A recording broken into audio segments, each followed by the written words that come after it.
আসসালামু আলাইকুম। Hello everyone, welcome back আইএমস মম লাইফস্টাইল চ্যানেল। কেমন আছেন সবাই? আমরা আলহামদুলিল্লাহ খুব ভালো আছি। তো এখানে হচ্ছে গতকাল রাতে অফিস থেকে আসার সময় আপনাদের ভাইয়া এই যে হচ্ছে কিছু জিনিস লাগতো সেগুলো নিয়ে এসেছে। এখানে আলু আর পেঁয়াজটা হচ্ছে আমি এখন হচ্ছে রেখে দিচ্ছি। তো গতকাল রাতে আপনাদের ভাইয়া এসে বলতেছে যে এখন নাকি আলু এবং পেঁয়াজ ছাড়া সব কিছুরই দাম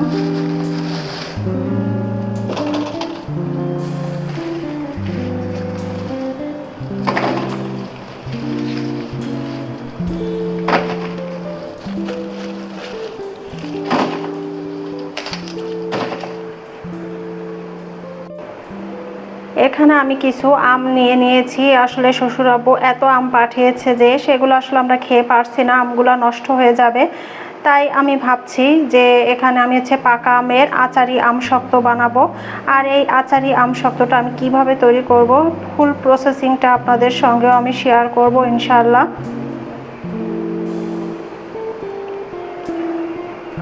আর এই যে প্যাকেটে দেখতে পাচ্ছেন চাউলের গুঁড়া, গতকাল রাতে এটাও নিয়ে এসেছিল, আমি আনতে বলেছিলাম। আমার বাসায় চাউলের গুঁড়া শেষ হয়ে গিয়েছে। তো এখন আমি কি করব, এখন হচ্ছে এই আমগুলো ছুলে ফেলবো আর আঠি থেকে আমটা বের করে নেব। হঠাৎ করেই আকাশে প্রচুর মেঘ হয়েছে আর অন্ধকার হয়ে গেছে। তো এখনকার সময়টা আসলে এরকমই, এই রোদ, এই মেঘ, এই বৃষ্টি। তো দেখে আপনারা বুঝতে পারছেন কিনা জানি না, একদম কালো হয়ে এসেছে কিন্তু। তাই এখন আপাতত আমের কাজটা বন্ধ করে দিলাম।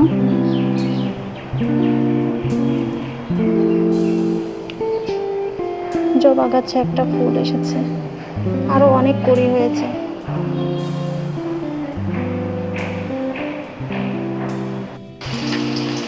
এখন রাতের বেলা রান্না বসিয়ে দিয়েছি। তো এখানে আমি পটল আলু দিয়ে একটা মাছ রান্না করব। এটা রুই মাছ, মাছটাকে ভেজে নিচ্ছি। আর এদিকে এই কড়াইয়ে আমি হচ্ছে ধুন্দুল ভাজি করব। তো তার আগে রসুন এবং পেঁয়াজটাকে আমি একটু বাদামি কালার করে নিচ্ছি। পেঁয়াজ এবং রসুনটা বাদামি কালার হয়ে গেছে, তাই আমি হচ্ছে ধুন্দুলটাকে অ্যাড করে দিলাম।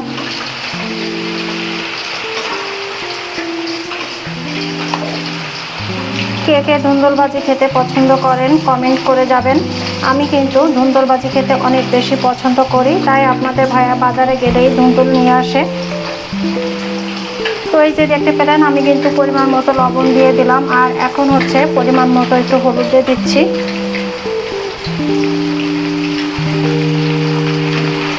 কাঁচা মরিচের ফালি দিব একটু পরে।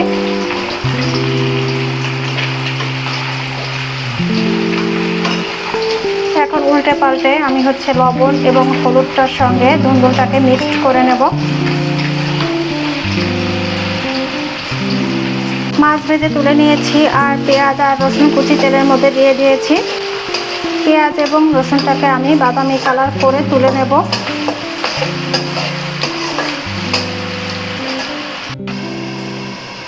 পেঁয়াজ রসুন ভেজে নেওয়া তেলের মধ্যে হচ্ছে আমি সবজিটা দিয়ে দিয়েছি, পটল আর আলুটা দিয়ে দিয়েছি। আর এটাকে কিছুক্ষণ আমি তেলে ভেজে নেব। তারপর কষিয়ে নেওয়ার জন্য পানি দিয়ে দেব। আর এদিকে তো ধুন্দুল থেকে অনেকটাই পানি বেরিয়ে গেছে, তো এটা হতে থাক। আর ওদিকে আমি আরেকটি কাজ করে ফেলবো।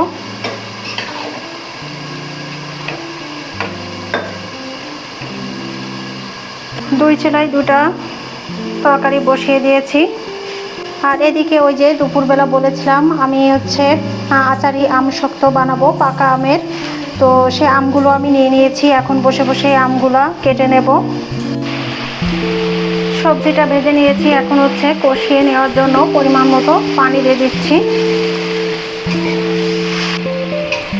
আমি সবজি তরকারিতে কাঁচা মরিচটাই বেশি খাই, আর আমি মনে করি ওটাই স্বাস্থ্যের জন্য ভালো। শুকনো মরিচের গুঁড়া আমি খাই না, একমাত্র ভুনা জাতীয় খাবার, তারপর মাংস রান্না ছাড়া আমি সব কিছুতেই কাঁচা মরিচটাই খাই। তো ঢাকা দিয়ে দিচ্ছি কিছুক্ষণের জন্য। সবজিটা কিন্তু কষিয়ে নেওয়া হয়ে গেছে। তো এখন হচ্ছে আমি ঝোলের জন্য পানি দিয়ে দেব, ফুটান্ত গরম পানি।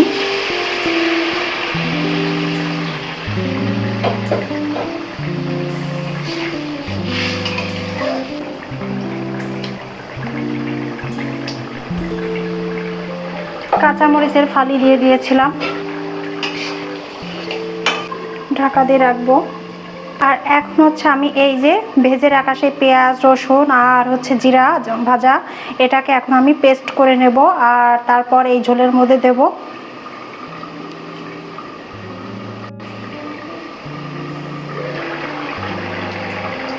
এখন আমি সেই পেস্টটা ঝোলের মধ্যে দিয়ে দিচ্ছি।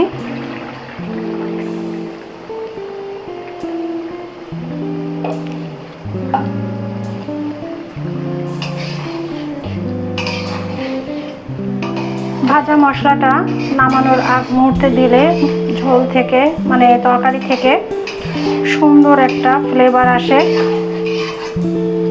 ব্যাস আমার হয়ে গেল পটল আলু দিয়ে রুই মাছের তরকারি। কারেন্ট চলে যাওয়ার কারণে আমার আসলে অনেক দেরি হয়ে গেল। তো যাই হোক, এখানে হচ্ছে আমি আমটাকে আটি থেকে ছাড়িয়ে ব্লেন্ড করে নিয়েছি। এই যে দেখতে পাচ্ছেন আমি একটা ব্লেন্ডার জাগে ব্লেন্ড করে নিয়েছি। আর আমার আচারি আম শক্ত বানানোর জন্য আমি যা যা নিয়েছি সেটা আপনাদেরকে দেখিয়ে দিই। এখানে জিরা নিয়েছি, জিরা, ধনিয়া, তারপরে পাঁচফোড়ন নিয়েছি, এলাচ নিয়েছি, দারুচিনি নিয়েছি। তো এই তো, আর যা যা ব্যবহার করব সব কিছু আপনাদের সঙ্গে শেয়ার করব। আর এখন আর কথা বলবো না, সরাসরি চলে যাব চুলাতে।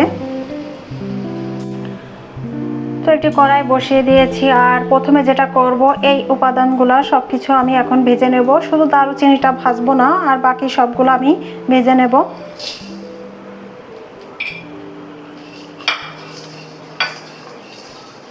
তো ভেজে নেওয়া হয়ে গেছে, এখন আমি নামিয়ে নেব। আমি ভুলে গিয়েছিলাম, তো এখানে হচ্ছে শুকনো মরিচ দেবো। তো এখানে আমি এখন শুকনো মরিচটাকে ভেজে নিচ্ছি। সাথে 4টা এলাচ দিয়েছি আমি। এখন দিয়ে দিচ্ছি সরিষার তেল। তেলটা গরম হয়ে গেছে, এখন আমি হচ্ছে পাঁচফোড়ন দিয়ে দিচ্ছি। পাঁচফোড়ন থেকে একটা সুন্দর স্মেল যখন বের হবে তখন হচ্ছে আমি যে আমের পিওর করে রেখেছি ওইটা দিয়ে দেব। এই যে আমটা দিয়ে দিচ্ছি।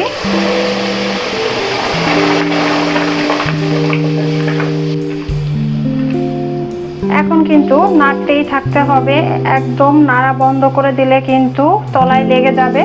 তো আমি হচ্ছে নাড়তেই থাকবো যতক্ষণ পর্যন্ত এই আম থেকে যে পানিটা বের হয় ওই পানিটা শুকিয়ে না যাবে, ততক্ষণ পর্যন্ত আমাকে কিন্তু নাড়তেই থাকতে হবে। তো এই পর্যায়ে আমি কিছুটা চিনি অ্যাড করে দেব। যদিও এটা টক মিষ্টি আম, আর চিনি দিলে কি হয় একটু স্বাদটা আরও বাড়বে। তো আমি এখানে হচ্ছে 4-5 চামচের মতো চিনি অ্যাড করে দিলাম। আমি এখানে হাফ চামচের মতো বিট লবণ দিয়ে দিচ্ছি। এখন আবার নেড়ে নেব। আমের এই পিউরিটা অনেকটা তালের মতো মনে হচ্ছে, তাই না? আম থেকে যে পানিটা বের হয়েছিল অনেকটাই কিন্তু শুকিয়ে গেছে।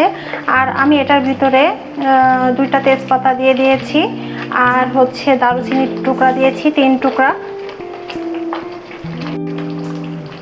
এখানে এই যে ব্লেন্ডার জাগে করে আমি সেই মশলাগুলোকে গুঁড়ো করে নিয়েছি। পাকা আমের আচারি আম শক্তটা অলমোস্ট রেডি। তো এই পর্যায়ে আমি হচ্ছে একটু ভিনেগার দিয়ে দিচ্ছি, তাতে করে অনেক দিন পর্যন্ত সংরক্ষণ করতে পারবো। এই 2 চামচ পরিমাণে দিয়ে দিলাম।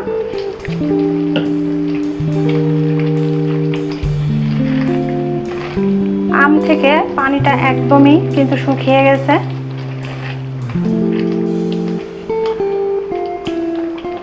আর এখন আমি সেই ভাজা মশলাটা দিয়ে দিচ্ছি। এখন হচ্ছে সুন্দর করে মিক্সড করে নিতে হবে। অলরেডি সুন্দর একটা স্মেল আসতে শুরু করেছে। এভাবে করে কাঁচা আমেরও করা যায়, আর ওটা হয়তো বা আরও বেশি টেস্টি হতে পারে, আমি জানি না, আগে পরে আমার ওটা করা হয়নি।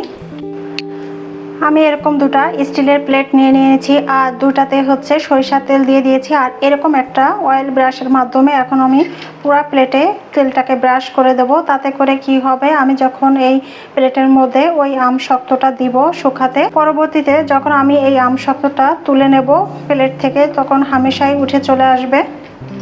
আর আমার এখানে যেহেতু রোদে শুকানোর মতো সিস্টেম নেই, এক বেলকনি আর হচ্ছে ঘরের মধ্যে বাতাসে শুকাতে হবে, কারণ আমাদের ছাদে যাওয়া পুরাই নিষেধ। শুধু আমাদের না, এই বিল্ডিংয়ে যত মানুষ আমরা থাকি আমাদের সবারই কিন্তু, তাই আমরা কেউই ছাদে যেতে পারি না।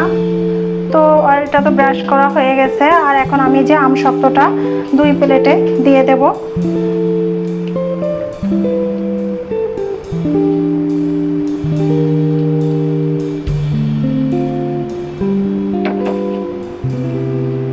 এখন একটা কাজ আছে, সেটা হচ্ছে আমি যে তেজপাতা দিয়েছি এই তেজপাতাগুলো কিন্তু আমাকে তুলে নিতে হবে। তো হয়ে গেল কিন্তু আমার পাকা আমের আচারি আম শক্ত। এই যে দুটো প্লেটেই আমি সমান করে দিয়ে দিয়েছি, আর এখান থেকে তেজপাতা দারুচিনি সব তুলে নিয়েছি। আপনাদের কাছে কেমন লাগলো অবশ্যই আমাকে জানাবেন কমেন্ট বক্সে। আর এভাবে করে আপনারাও কিন্তু সারা বছরের জন্য সংরক্ষণ করতে পারেন পাকা এবং কাঁচা আমের আচারি আম শক্ত। এখন হচ্ছে আমি এই যে রুমের মধ্যে নিয়ে আসলাম, ওয়ারড্রপের উপরে রেখে দিচ্ছি, এখানে ফ্যানের নিচে রেখে দেব। আর সকালবেলা রোদ উঠলে বেলকনিতে নিয়ে রেখে দেব। এই ছিল আমার আজকের মতো ব্লগ ভিডিও। যদি ভালো লাগে অবশ্যই একটা লাইক করে দিবেন। সবাই ভালো থাকবেন, সুস্থ থাকবেন, আমাদের জন্য দোয়া করবেন। আল্লাহ হাফেজ।